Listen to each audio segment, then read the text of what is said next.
Welcome back to the Dream Architect Life podcast. Brittany Anderson here with today's special guest, Julie Guest. Julie is one of America's top business strategists, a former attorney, and a best-selling author. She is the CEO of Bolder and Louder and Premier Physician Marketing, full-service marketing agencies specializing in transformational strategy, expert branding, and building marketing engines to maximize new client and patient acquisition. Julie has consulted with, reinvented, and repositioned hundreds of companies and brands, from Fortune 100 companies to aesthetic medical practices and medical device companies. In 2012, Julie co-authored a best-selling business book with Brian Tracy, and her contribution won Editor's Best Choice Award. In 2014, Julie's second book was released, 67 Marketing Secrets to Ethically Attract New Patients, Make More Money, and Grow Your Practice, written for the medical industry. It's been translated into Brazilian, Portuguese, and ranked as an Amazon bestseller on 3 continents. Her most recent book, as if she didn't have enough to do, is The Client Stampede, which is available on Amazon and in all leading bookstores in paperback, audio, and Kindle. Julie is regularly featured in a variety of media, including Forbes, ABC, CBS, the San Francisco Chronicle, the Miami Herald, the New York Times, USA Today, and many, many others. She was born in South Africa, raised in New Zealand, has called America home since 2005, and when this lady is not working, she can usually be found on horseback, behind the lens of a camera, or doing a bit of adventure travel with her family. Help me welcome our wonderful guest to the show. Julie, welcome to the show. So excited to have you here today. Thank you. It's so great to be here, Brittany. Well, we have heard all of I like to call it like the fancy bio stuff, but I'd love to get to the core of, who Julie is, what's your journey, kind of give me a brief synopsis that got you to this point before we dive into the meat and potatoes of the episode. Okay, brief synopsis. So you can hear already that I've got an accent. I was born in South Africa, raised in New Zealand, came to the US as a student. So we used to have our winters, your winters are our summers. So I used to go work in a ski area in Lake Tahoe for 3 months during our summer vacation. I thought that I was going to become an attorney to go and save the world. But when I was in high school, I actually started my first business, and we sold and marketed boxer shorts and made a lot of money and had a great time. And I loved the idea of owning a business. My parents were not entrepreneurs at all, but I didn't even know what that word meant. So I went to university thinking that that was something that I was really interested in doing, but I was really drawn to the law as well, because I was thinking that, could really make a difference and make an impact, to use your language. I think I figured out pretty quickly that law, I loved the study of it, but I wasn't sure about the practice. But once I graduated, I went and worked for a big law firm in Australia, got offered a big job, and I hated it basically the second day I walked in. It was like they gave me this airless, windowless room, files stacked to the roof, and I was like, oh my gosh. And so I pushed on and I stayed a year, but the watershed moment for me was when I was working at that law firm. I got them their second biggest client of all time. It was like one of those really amazing serendipitous things that kind of happened. And I remember that the managing partner gave me a handshake and said, thank you very much. Like, great work. And I didn't get a bonus. I'm like, I just brought in this massive, massive whale client for them. I didn't even get a bonus. And I'm like, this sucks. I am clearly better at marketing and sales than, I think I would have made a pretty average attorney. I don't think I would have even been a stellar one. And so that for me was a real impetus to jumping and starting my own marketing agency. So I started out, it was just me, and I quit my high paying corporate career and jumped in, which I don't recommend. I totally jumped off the deep end, and I figured I'm either going to sink or swim or die trying. But I was really lucky and got some big clients really quite quickly, and the agency's just kind of grown and morphed from there. I think there's something so powerful about what you said that I want to draw out here. And that is, you talked about kind of jumping out of that lane that you thought was going to be, where you were going to make impact, and how it can be kind of terrifying. And you're like, sink, swim, or die. I don't know what's going to happen. So I guess thinking about our audience here, a lot of people tuning in, they either have gone through some major transition in life, or they know there's one coming up, like a retirement, like a business sale, like a change in career, like empty nest. Like there's all these things that we all face. So what is something, very tangible that you could give advice to for somebody that's maybe struggling, thinking about how they're going to get through that next transition, or even to overcome maybe the fear that can come with that? That is a great question. So one of the things that I found the hardest was switching my identity from being a lawyer or an attorney to being a business owner. And I don't mean in any disrespect to being a business owner, because I think that's just phenomenal. But like I'd spent all this time and energy and money like becoming an attorney. And like when you say to people, what do you do? And you're like, oh, I'm an attorney. Like they're like, oh, okay, well, that means that you studied, you know how to, like there's certain assumptions that people make. And for me, it was a big identity, even though I was very green in it. For me, it was a big thing to let go of, because I'm like, oh my God, I am going to be jumping into this great unknown. I don't even know if I can make it over here, but I just know that I can't stay where I am, and that can't continue. And so it's literally like the death. In a sense, it is a death of something, right? Where there's that one chapter that's closing. But I realized for me personally that I could have never fully jumped into my new chapter unless I was ready to close the door on the old one. And it was definitely a painful transition, because for me there was also some shame and guilt around it. I was like, oh my God, I wasted all this time. I made a giant mistake. Like, why did I even do like this? I should have just gone straight into owning a business like right away. And it's funny how life works though, because now looking back, like I see like how each piece is a building block for the next one, right? And so for me that was a really important journey. But I mean, I had to be really comfortable just jumping into the void and trusting. Like one of my favorite quotes is that quote, leap and the net will appear. And that's absolutely been my mantra for just about everything that I've done.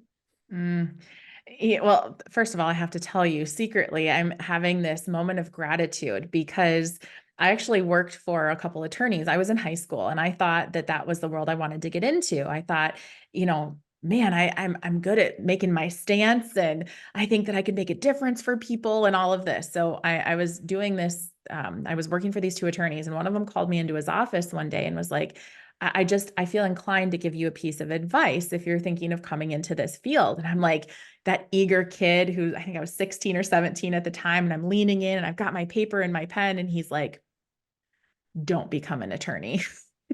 He's like, you don't want this world. He's like, I haven't slept in 6 years. This is horrible. And just the pressure and the stress. So I kind of joke about it now, but he was pretty serious at the time. So I think that, yeah, there's something that is so amazing though about having that little bit of faith in yourself and your capabilities, and knowing that, hey, I've got to jump all in. You made a conscious choice that not everybody has the wherewithal or the bravery in them to do. Some people stay in a zone of comfort and look back on their life and kind of have those what ifs, or those I wish I would have, versus, man, I'm so proud that I did that and look at what's come now. So speaking of what's come now, your company name is Bolder Louder. And we were introduced initially by a wonderful gentleman named Justin Brain, who I love Justin. He is such a giver. He's an amazing, amazing person. And your company name caught my attention. I was like, this lady is going to be awesome. So can you talk a little bit about what is Bolder Louder? What does it do? Who do you serve? Kind of what's the gist behind that? Sure. So we're a marketing agency that specializes in disruptive branding in a sense, but we take a really strategic approach. So in the past, we had basically worked with like fast growing companies, and we had designed their entire marketing engine, lead generation, conversion, retention, like the whole shebang. And as I'm sure you know, like as marketing has fragmented, and we've gone from, having 20 different channels to like, 20,000 different ways to reach consumer, your key consumer.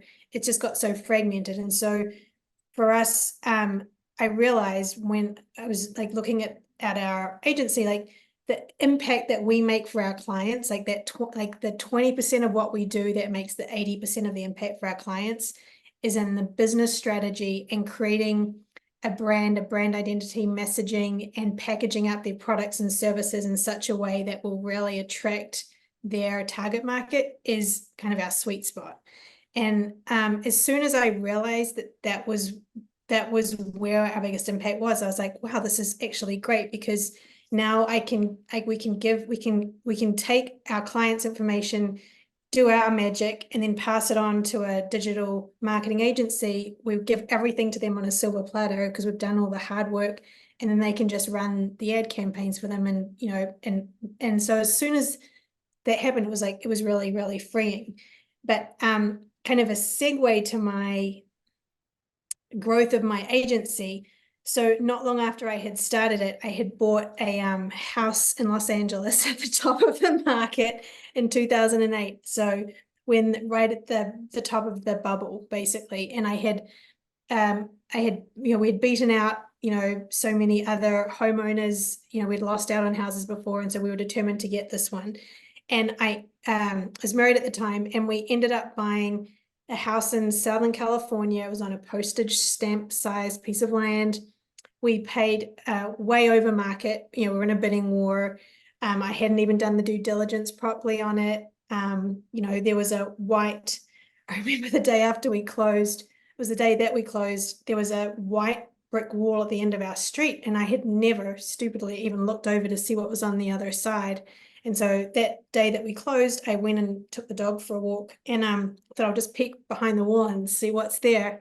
And I don't know if you know Southern California at all, but you can have multi-million-dollar mansions and then trailer parks, or like everything's just kind of mashed up. And sure enough, behind this wall it was a trailer park behind a white wall for a reason. And it wasn't the nice kind of trailer park, it was the bad kind of trailer park. I was like, oh my God. Anyway, long story short, my husband was a helicopter pilot and got a job transfer to Arizona not long after we had purchased it. So it was just right around less than a year. And meantime, the bottom of the market had fallen out. We were at least $200,000 upside down on the house. In our area, houses were losing 10,000, every couple of weeks. Like, it was literally plummeting, and no real estate agent would touch our house. So like, you need to short sale it. Sorry, we can't help you unless you short sale it. And I didn't want to do that. And so I realized really quickly that I had to, I started a marketing agency. So I was going to, again, make this thing work or die trying. So what I did is I created basically a 7-day marketing campaign that was going to launch on a Monday. And my goal was to get as many people through an open house that was on a Saturday and Sunday, and sell it to the highest bidder on Sunday. And I don't know if you remember, but at that time, if you had 2 groups of people through an open house, it was considered really successful. So my dream was to just be able to have as many people as possible, like, crammed in. You kind of create that vibe where everyone's like, oh my God, fear of missing out, like, what's going on? Anyway, as it happened, we were, the marketing did its job, and we ended up with well over 200 people through the house by the end of the weekend. We had 20 people make a bid on it. Of those people, 3 were really, really serious. And the couple that ended up buying it bought it for, just a few thousand more than what we owed. And they weren't even in the market looking for a house. They lived a few blocks away. They had seen our marketing. They wanted to know what the hubbub was about. And they bought it for their daughter, right? And so for me, that whole experience was transformational, because it showed me how you can create marketing out of thin air, but you need to have those big breakthroughs in your business or in whatever it is that you're doing. You've got to break the model. You've got to break the mold, and you've got to do things bolder and louder than what anyone else is doing. And so that experience, I called the client stampede formula. Like, it's basically like a 7-step formula. And so that has kind of carried our agency through. And I had to do it again for a couple of different houses to make sure it wasn't a fluke, that it did work. And then once I was happy with that, then I'm like, okay, let's try it on some different businesses and different, industry verticals and stuff. And so we use it with our clients. Either it's a small amount, like 1 or 2 steps, or the whole thing, but it's just an example of, if you refuse to do things the way that everyone else does, you can get much better results. Mm. Oh, okay. First of all, that is incredible. Just the thought process and the different way of thinking, because I think that if people, and I shouldn't say if, there were absolutely people in that time period who I'm sure faced very, very similar situations, but I would guess that not very many looked at the opportunity in the way that you did and decided to not accept what was being said to them on the outside and decided to do something different and take a chance. And, that came out really, really well for you. Hey, Brittany here. In case you hadn't heard, our latest book, Dream Architecture, is available for the taking. Think about it like this. What is your biggest, wildest dream of what retirement could look like? Not the dream that your friends have, or your parents maybe had, or your coworkers. Your best dream, the unreasonable one, the one that you might have trouble admitting even to yourself. So that is what the Dream Architecture book is about. Hop on over to dreamarchitecturebook.com so you can start dreaming big today. So I guess that as you think about this notion of bolder, louder, of doing things different, of standing out, I can picture or imagine that there may be some business owners listening in that are going, okay, but what does that mean for me? Like, what if I don't think I'm different? What if I, am kind of, I've been doing okay with the status quo. I'm, maybe not, I don't have that thing, that it factor or whatever. What would you say to somebody like that? And how could they maybe become bolder, louder themselves? So my personal belief is and experience is that everyone who is a business owner or has founded a business is sitting on like their own form of genius, right? Like there are things that every single one of us have done that we probably don't even think that much of, whether it's the way that service is delivered, a product is packaged, a manufacturing thing. Like there's a secret sauce in every single business. And I've yet to come across a business where I haven't found that.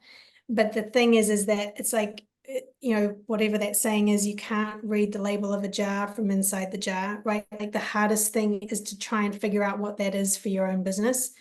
And so a key part of that is figuring out what, like really mining your diamonds. Like what is it that is so unique that you guys are doing that you don't even think is necessarily unique, but it truly is. And how can that be packaged up and messaged to give you that competitive advantage?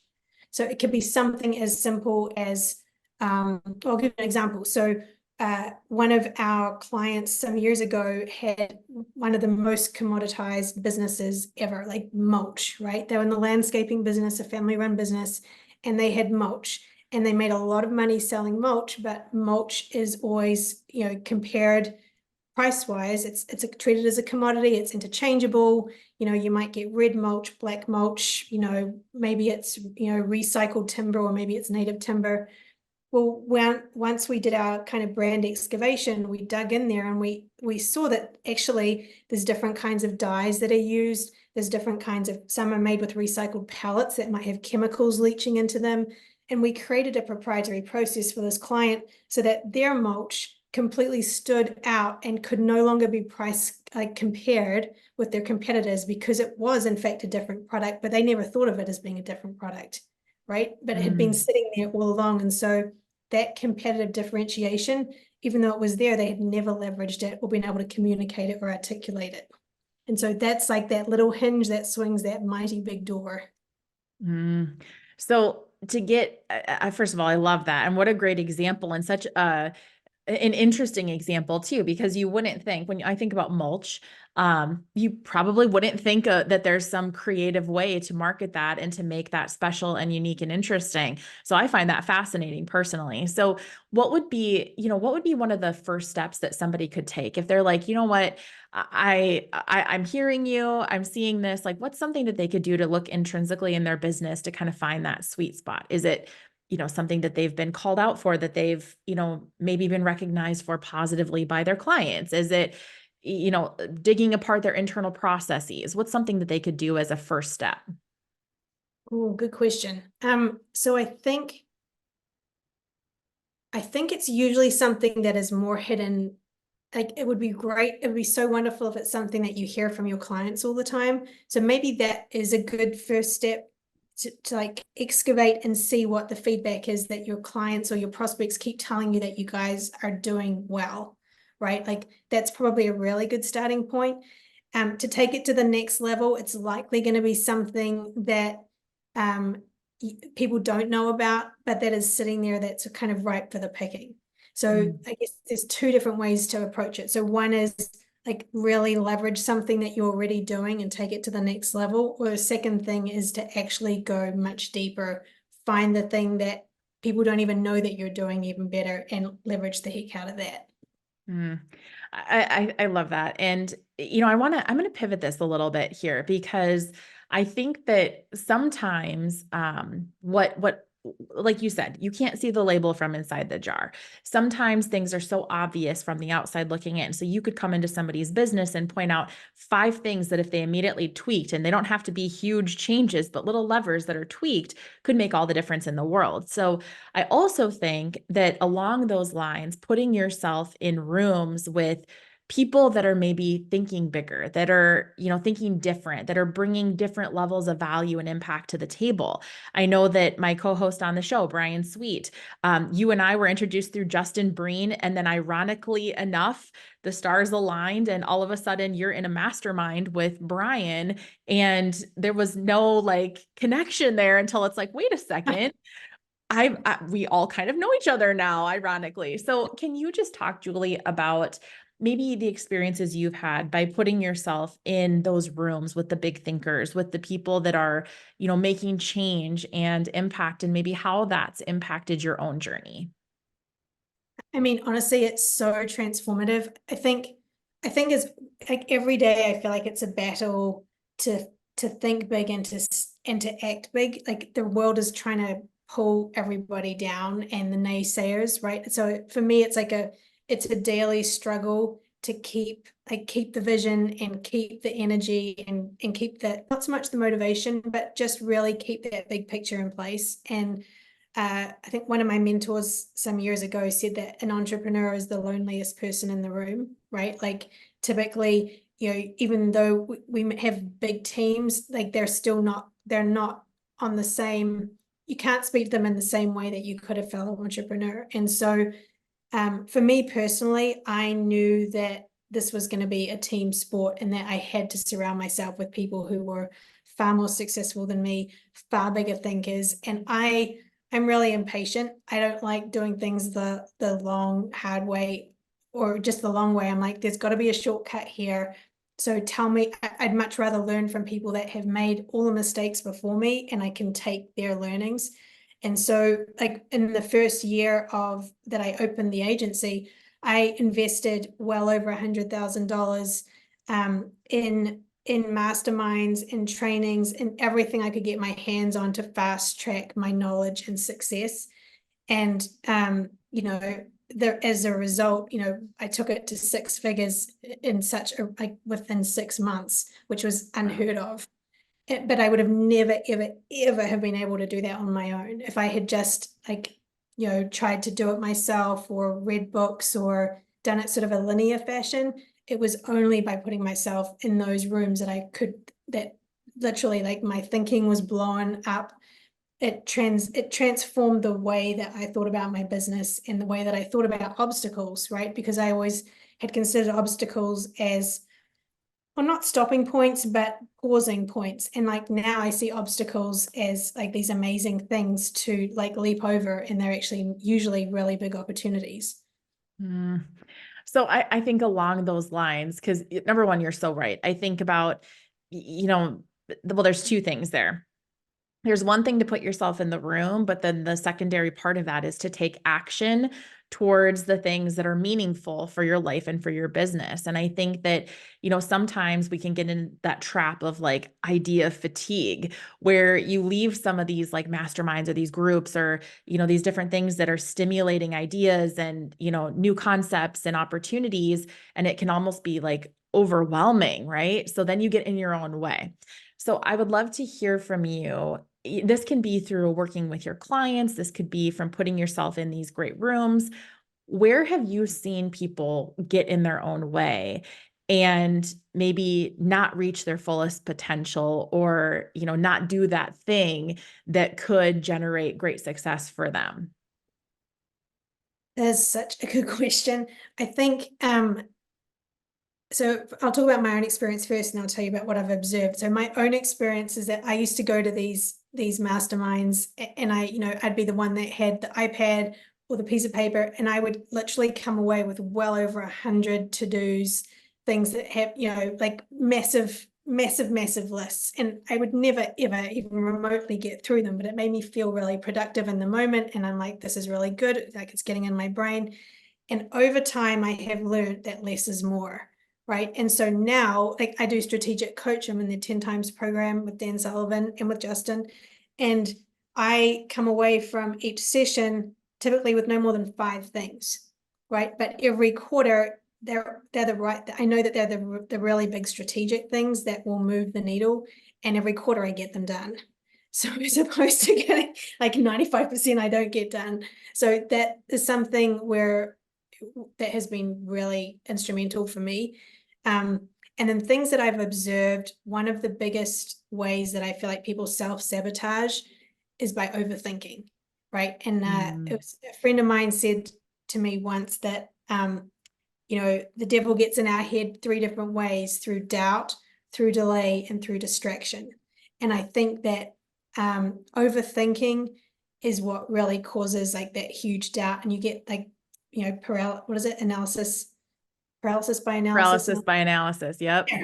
Right. And on the Colby, I'm a quick starts and I'm a low fact finder, but I know that people that are high fact finders, that's typically something that really trips them up because they feel like they've got to have all the boxes checked. And I gave myself permission a long time ago to make mistakes faster, right? It's not about not making mistakes. It's literally about try and make them as quickly as possible, move through them. You're going to make them anyway, and just get through the other side. And so as long as I've got something in motion, I can quickly pivot, as opposed to making sure that my whole path is going to be clear. And that's been important. I think that you open up a really interesting point, and it kind of goes back to your story a little bit before about, buying at the time that the market was going, oh, I'm going to jump over a cliff right now, and how you overcame that. And, I think that, there's so many different times, right, where we have points of, call it, I hate using the word failure, because I think that if you're not, what is it? If you're it's more of a learning point. There was a cute, quirky little line I was going to say, and I totally lost it. So we'll just go with that. So there are these moments of learning. There's these moments of growth where it's like, fail fast, get through it, get to the other side. So for those people that do get in their own heads, or that, maybe have a hard time picking themselves back up, or maybe they've just been knocked down so many times that they're like, really, do I have to do this again? Do I have to bootstrap it? What advice would you give to help them navigate those times and to kind of get through some of those things that you just talked about?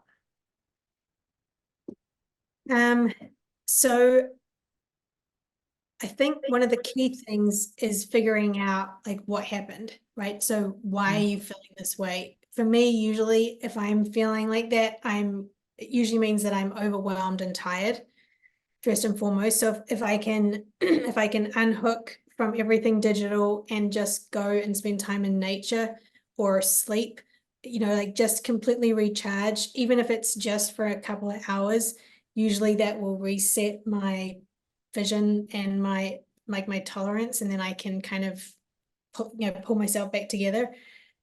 So that's kind of one key thing. Another thing that I can suggest is by just being really, really selective about what you let into your life. And by that, I mean, I think social media is a phenomenal marketing tool, but I think it's an incredibly toxic social tool, right? Like I think it's, I definitely think that the negatives outweigh the positives in that regard. And as a parent, as you are, like it's, you know, I watch the impact of it on my kid and it's like, whew. And so, you know, making sure, like, I don't read the news, except I will cherry pick certain articles that are of interest, but I never watch the news. I never let them feed it to me. I only surround myself with really great, positive, like big thinkers that are really supportive, and good people. And any toxicity, anyone that brings negativity or drama, like I don't have any space for that. And so I have been able to, I guess in a sense, put everything in a bubble where, not that I can control everything, because obviously I can't, but I can really limit the stuff that is garbage that's coming in. And so that's been really pivotal with my focus and with my you know, what I've been able to achieve.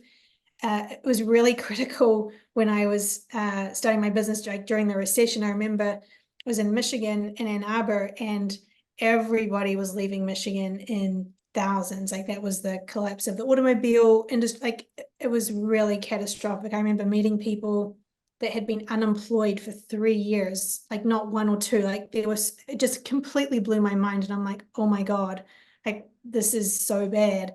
But I knew that if I kept listening to the news, or if I listened to radio or anything, that I would literally be like wanting to sit in a corner in a straitjacket and just rock, because I'd be so paralyzed.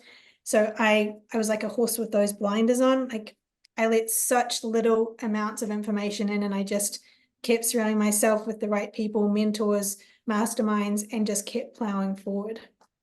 I think that is so completely aligned. Brian and I on this podcast have talked a lot over the years about the importance of, you know, not succumbing to the news. Like, and I'm just going to say this out for the record. The news is all built on headlines, and the headlines that are grabbing people's attention is not necessarily the stuff that is positive and uplifting. It's the stuff that's scary. It's the stuff that makes you second guess. It's the stuff that it's all fear driven and fear based. So I think that if people could take one little nugget away from this episode, it's shut the news off, right? Focus on the things that matter and the things, again, that make an impact. And that really brings me to my next question, Julie, is, you know, I think about, yes, you have a marketing and an advertising agency, and yes, you know, you help people, you can package this and find their differentiator and all these great things. But really, to me, what it boils down to is it's kind of creating a legacy for the business owner. And it's creating an opportunity for them to make a difference in a way that maybe they don't even realize is possible. And since our tagline is possibility comes to those who create it, I think that that's just something that's so powerful to bring out. So can you touch on that a little bit? Just that element of legacy and messaging and growth and impact, and kind of how that all intertwines. Sure. So this is a really good segue into what it is that you guys do, because your blueprint and your methodology is so amazing. And it's so different from what anyone else in your industry is doing whatsoever. I mean, even this conversation is remarkable. And so I think the idea of legacy is something that is intensely personal to each of us, right? It means different things to each of us. But to me, it's the notion that, you know, we leave the world better tomorrow than it was today, whatever that looks like, right? And so in some small or large way, we're all moving things, making the world a better place. And so I think that for all of us as entrepreneurs and business owners, that we get to, executives too, like you get to a certain point, like money doesn't, like, it's not that it's not important, but it's not the motivator anymore. It's about helping other people, you know, building great teams, creating great value, and really helping your clients and your people to have their success, whatever that looks like. And so I always feel like many clients, especially for our clients, like they're so close in their business, they can't even see what's possible for it, right? Like they talk about thinking big and they surround themselves with the people that talk really big, but talking and having a strategic plan to actually execute on that big thing is like two different things. And so it's really about helping clients have total alignment. And even though the word authenticity is so overused, I'm going to use it because it's something that is so intensely personal to the founder or the visionary that has created that business in such a way that it's just completely in alignment. So it's all the things that you've touched on, right? So with your blueprint, you talk about wealth, you talk about health and longevity, you talk about purpose, which is huge, and it's so much more than making widgets or doing marketing and advertising or strategy, right? It's about what is the bigger goal here, and then it's about leaving the legacy, and then you talk about experiences, right? So the experiences that people from now until you draw your last breath, like what do you even want that to look like? And one of a great exercise that I was given, it was really hard to do actually a couple of months ago, was to map out the next 100 years, right, in this health and longevity space.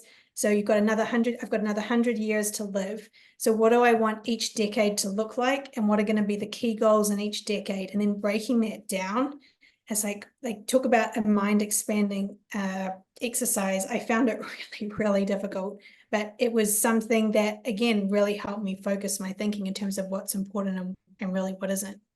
Wow. Yeah, I think that's an incredible exercise to go through, is thinking of your life in terms of the next 100 years.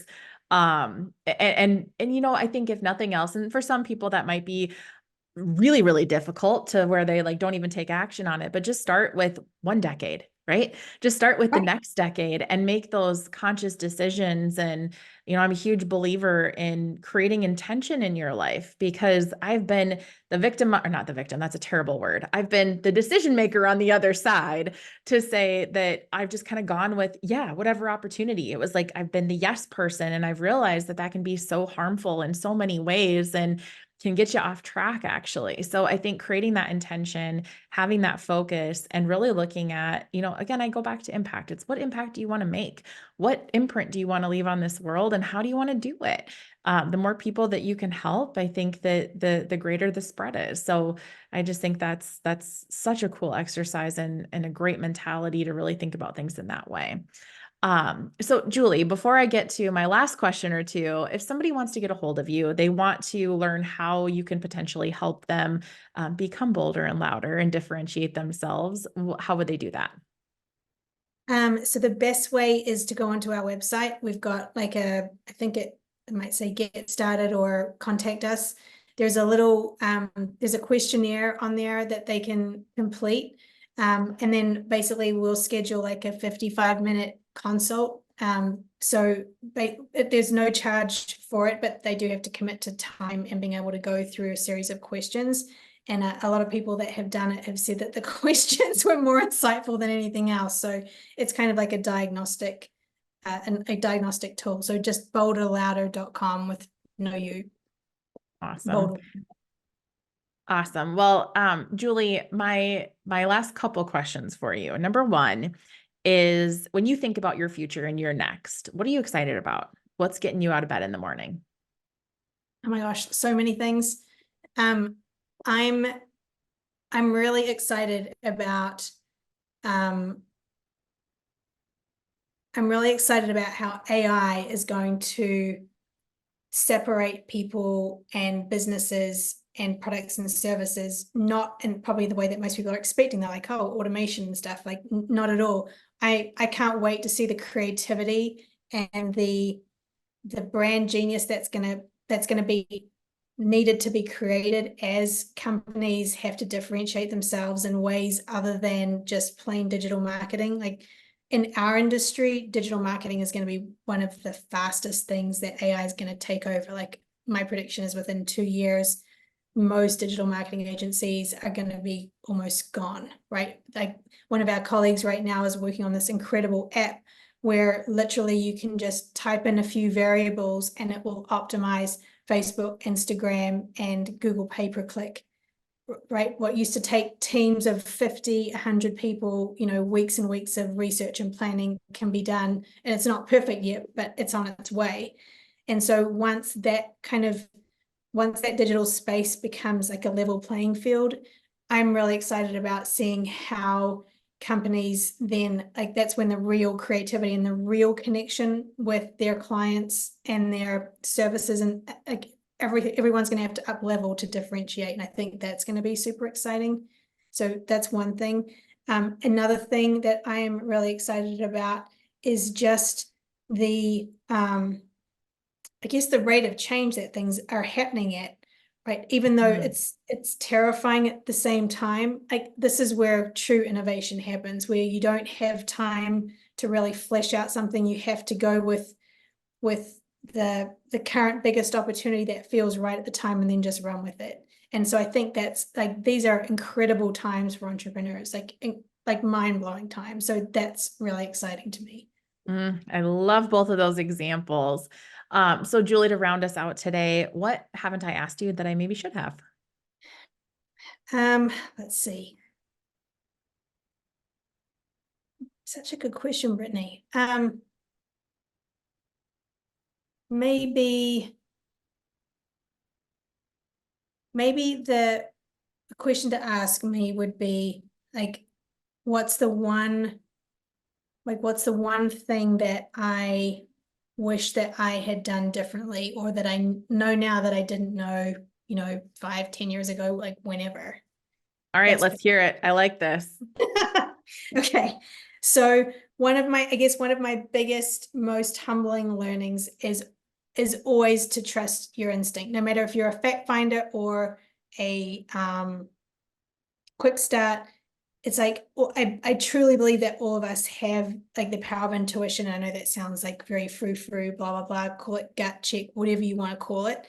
And the times that I have come a cropper, to use a New Zealand slang term, which means basically had issues, is when I never listened to my gut. And I'm talking about things like something as simple and complicated as client selection, right? So I had ignoring red flag behaviors, ignoring things like, maybe just things that people did that, we're like, oh no, that can't be right, even though your gut's telling you that not to proceed.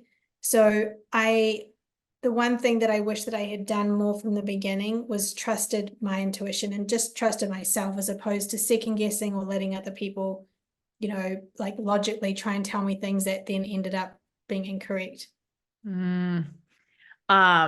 Yes. And it's interesting because I just had another guest on the show, who talked a little bit about that and kind of the neuroscience behind some of those feelings and that whole dynamic. So yeah, I'm a huge proponent of, you have to have your facts and your logic, and you have to have something to put yourself in check. But when you have that visceral feel, and sometimes I feel like, I'm just going to say it here for the crowd, a little bit of women's intuition, not to say that men don't have it either, but a little bit of that women's intuition.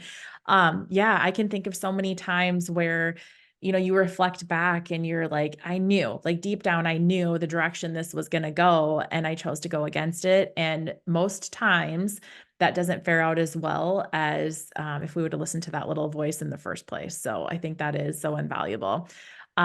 Julie, thank you so much for coming on the show today. It has been a great pleasure having this conversation with you. Thank you. It's amazing to be here. And sometime I would love to unpack the Dream Architect's blueprint with you, and maybe talk from a branding perspective on a separate podcast, whatever. But, I will say this to all your listeners, that what you guys have put together, and your vision and your structure and your, I don't know, it's like like the care that you have put in place to be able to create these experiences for your clients, I think is extraordinary, especially in an industry of like wealth management and financial, where it's super transactional, where, you retire and then suddenly, you're supposed to be happy with retirement. Like, that's kind of like you drop off a cliff. It's like, great, you've retired, we'll invest your money and good luck with that, right? No one ever digs in and is like, okay, well, how can you make your second 50 even better than your first 50, right? Yeah. And that's what you and Brian are doing, and I think it's extraordinary. So that's one of the, as you guys know, that's one of your secret sources. Well, thank you. We will take that compliment and so appreciate that. And we're just very lucky to be able to serve the people that we serve in the way that we do. So that is a wrap on today's episode. Thank you for tuning in to the Dream Architect Life. If you liked what you heard here today, be sure to give it a like so that you are the first to know when the next episode drops, and maybe share it with a friend. Give them a little dose of inspiration and insight as they charge forward. We will catch you right back here next time.